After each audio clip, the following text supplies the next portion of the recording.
Black Ops 4 doesn't have single player, and for a lot of people, this is a problem, myself included. I liked Black Ops 3's single player campaign. Though it was a bit simple, it was a bit straightforward, but it was fun, enjoyable, and a good time, and that's kind of like what I try to do with games. Have one of those. Would that have made Black Ops 4 better? What would have been different? Hi folks, it's Falcon, and today on gameranx, we ask the question, what if Black Ops 4 had a single player mode?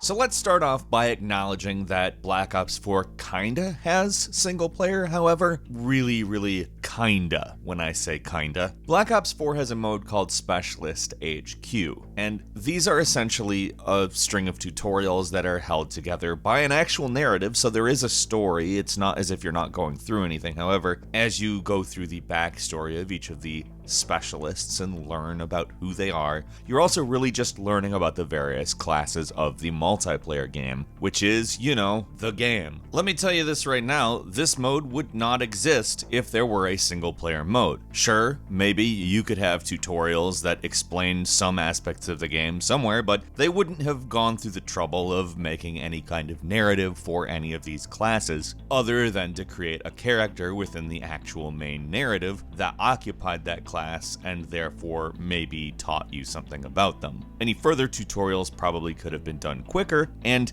in some aspects that makes this less of a desirable mode, at least to me. Some people have tried to say that the Specialist HQ is enough, and I'm not so sure I agree with that. I don't want to say it's nothing, or that there's no reason to play it. I'd say that it's probably worthwhile, but I don't know that I would consider it to be an actual replacement. So make sure you keep that in mind, and I think lots of people's mileage is probably going to vary on that. Some people probably like it a lot more than others, and to be completely clear, Black Ops 4 is actually pretty good at multiplayer, from basically all of the modes that it tries to do. The remastered maps are phenomenal. It's great to go through them again. All the new content, it's top notch. Honestly, it's a pretty good multiplayer Call of Duty game. It has its flaws, certainly in that it's literally made to be a microtransaction machine. I mean, you don't make live services like this for not that. And also the pre-order, yes, may have set you ahead quite a ways in COD points. Sure, but that currency is there, and that means those microtransactions are in some way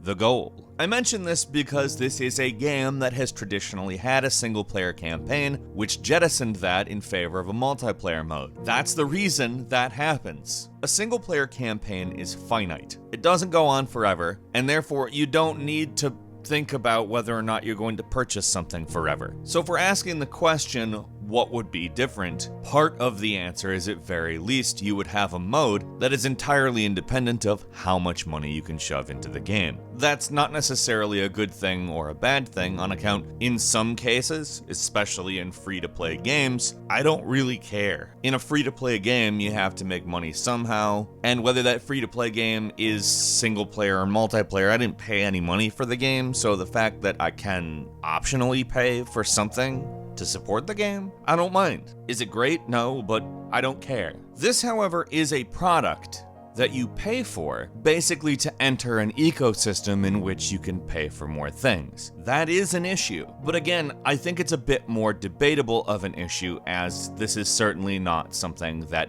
Call of Duty is the only one doing, nor are they even the worst. In fact, Dan Bunting, the co-head of Treyarch, specifically said, "When we set out to make this game, we never started with the idea that we would make a traditional campaign. That was just not part of our plan. We started from a place where we were going to make a game that across the board can be playable with friends. That's been our mission from day one." So it's not as if they just dumped the campaign or anything. This was basically their plan from the start, both as a business plan and as a creative plan. I'll let you decide for yourself whether you consider that good or bad, but there was at least a vision from the start. And it's not a vision that didn't pay off.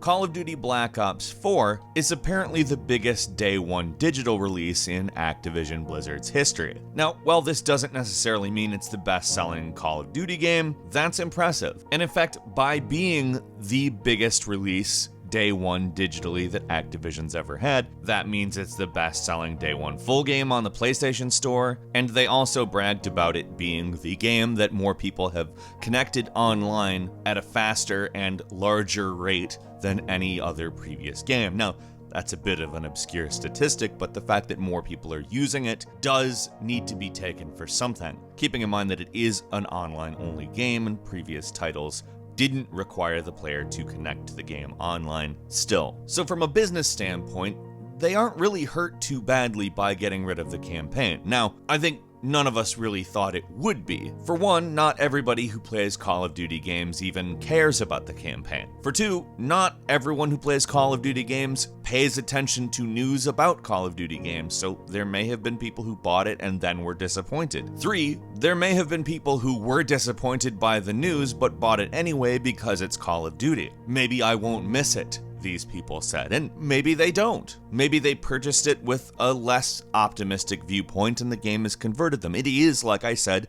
a pretty damn good multiplayer Call of Duty. It doesn't matter that I am bad at it. All that matters is that it is itself good, which is actually, in my opinion, pretty true. It's better than any of these have been in a while. Which leads me to my next point, that them specifically focusing on the multiplayer instead of also diverting resources to the single player did actually pay off in having better multiplayer. It is about as tight as Call of Duty, I think, could ever dream of having been over the entire span of its life. This is a franchise that has defined online gaming in a lot of aspects, and this is the defining online experience for it, at least in my opinion. That opinion is also one that a lot of other people share, however, and I don't think that I'm being absurd in saying so. Still, anyone who watches gameranx for a period of time knows that I am certainly more interested in single-player gaming than multiplayer. I'm willing to give credit where credit's due, but I was a little bit not so happy about not having a campaign. Does that mean I don't enjoy it? No. But it does mean that in certain ways, a mark has been left on the game that I think about every time I think of the game. I can't help but view the single-player campaign as a casualty of business, and that if business had not been progressing the way it has been the last few years, which is towards microtransactions and loot boxes and all of the various things that we all don't like, that there would have been a single-player campaign, and maybe we wouldn't care as much about this game, which is, I know, a very strange thing for me to say, but if you remember, I did the Before You Buy for Black Ops 3. I thought it was a good game and I recommended it. As far as Call of Duty, it was probably my favorite in a while. It was not just competent, it was fun, but was it outstanding? Maybe not. It was certainly above average, but would we make any videos like this about that game? Probably not. We made a video about why people were so angry about Call of Duty Infinite Warfare, and I think accurately summed up that situation, although the game itself, not really that bad. Turned out pretty alright. Would we do that about Black Ops 3? No. The game didn't stick out as amazing, and it also didn't piss anyone off. So the fact that we're doing this about this game tells you one of those two things. And if I'm honest, for me it's kinda both. It is, like I said, a fantastic example of what multiplayer Call of Duty should be. Well, at the same time, I'm kinda mad that they made the game this good and then didn't include a campaign which also would have been good because of the attention paid to the engine. Kinda makes me mad. But it also, I have to think about it from the perspective that that work, that effort, that attention was put into the multiplayer because there wasn't. So what if Black Ops had a single player mode? Well, I just don't think they could have done anything that would have made the game stand out in the way that they have. And certainly in some ways that's negative, but for them, it is definitely positive. Apparently, they are not completely abandoning campaigns, so I have a little bit of hope on that end. But to be truthful, the fact that they didn't have a single player mode at least made it interesting for me. And I know that's probably not the takeaway we were looking for, but if you're saying, what could Activision do to shake up a series that has been around forever, and at the same time redirect their labor to focus hard, specifically on the element of the game that they want to be very good, this is it. This is the only thing they could have done, and it worked. So what do you think? Do you wish there was a single player mode? I mean, I do, but but at the same time, I kinda don't. I'm in one of those weird conflicted positions where I understand exactly why something is good, and also why it would be good if it wasn't like that. And I don't actually think that there's a net negative, so it's odd. Leave a comment. If you like this video, click like, and if you're not subscribed, now's a good time to do so. We upload brand new videos every day of the week, and the best way to see them first is a subscription. As always, thank you very much for watching this video. I'm Falcon. You can follow me on Twitter at Falcon the Hero, and we'll see you next time, right here on GameRanx.